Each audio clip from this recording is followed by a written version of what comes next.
comments from both speakers, but first I would like to introduce Mr. Redouan Husseini, Director of the United Nations and International Organizations within the Ministry of Foreign Affairs, African Cooperation, and Moroccan Expatriates.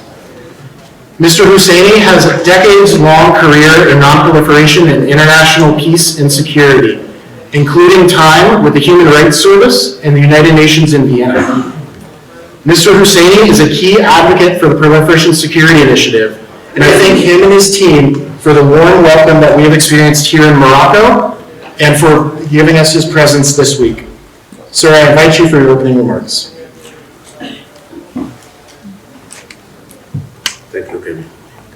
Good morning, dear ministers, Mrs. Under-Secretary Jenkins, dear participants, local authorities, good morning. Kevin has presented myself and I thank him very much. I'm very pleased to be here with you. I will be co-chairing this meeting with Under-Secretary Jenkins during these days, 3 days. My ministers, Mr. Nasser Boureita, conveys to you his greetings and his best wishes. He was scheduled to be with us this morning, but due to conflicts in his agenda, he will be addressing this meeting by introductory remarks that will be played very soon. So I thank you very much and wish you fruitful discussion during those 3 days. Thank you. Excellencies, ladies and gentlemen, at the outset, I would like to extend a warm welcome to the ministers attending this meeting and to all the participants. Your presence here today is testimony to the commitment of African states to play an active part in international efforts to combat the proliferation of weapons of mass destruction. I would like to thank the United States of America for its commitment to working closely with African countries to make this important meeting a success.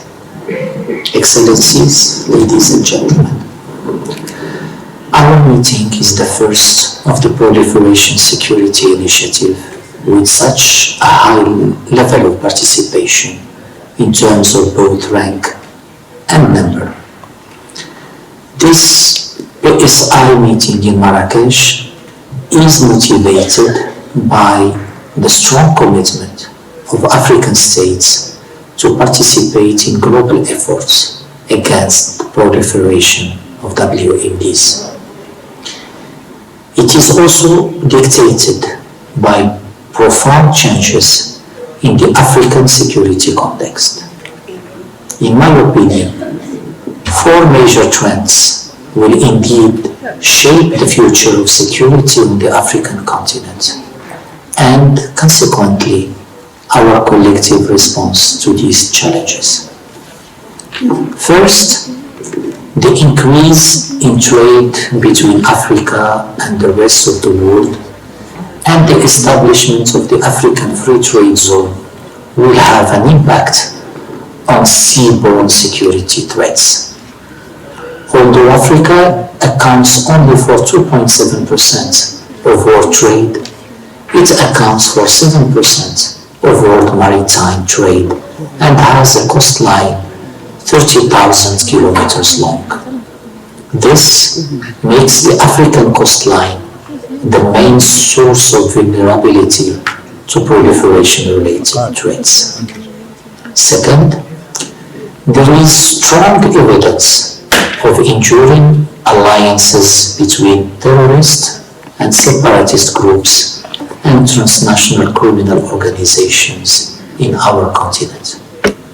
Third, the lack of regional and sub-regional cooperation continues to affect the continent's ability to deal with transnational security threats in the absence of genuine political will to change these states of affairs.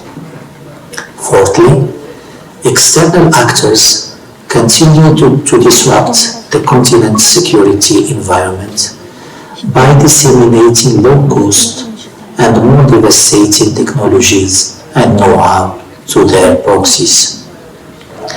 These conditions are conducive to the proliferation of WMDs in the context of porous borders, coordination gaps, weak legal and regulatory framework, and shortfalls in national capabilities. Yet, for too long, we have dismissed these facts as far-fetched theories, ignoring the need to update our analytical framework and guidelines for action on the continent to bring them into line with global strategies in this area.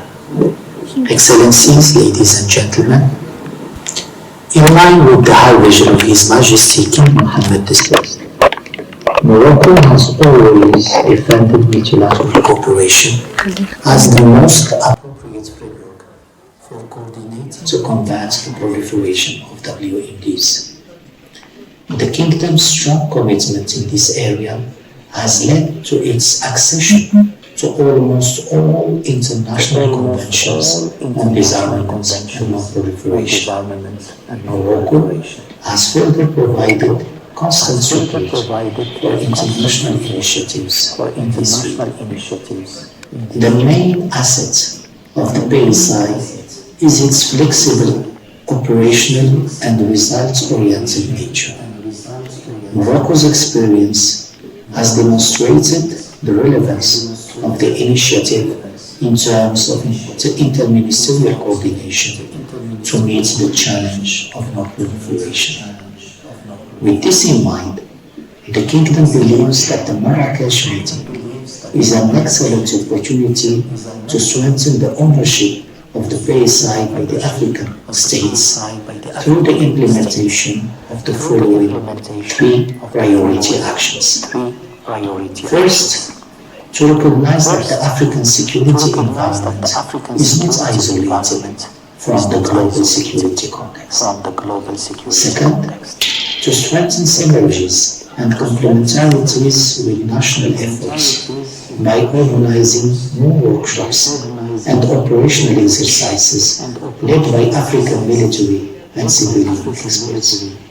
Third, to ensure that the voice of African states is heard within the PSI by identifying and sharing African lessons learned, best practices in the fora proposed by the initiatives.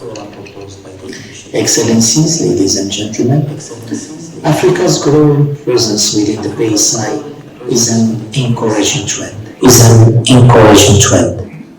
We must now build on this momentum to make the PSI a genuine platform for action by and for African states. Morocco intends to continue its fruitful partnership with the United States of America and African countries to make the PSI an essential part of the African security landscape. I thank you for your attention.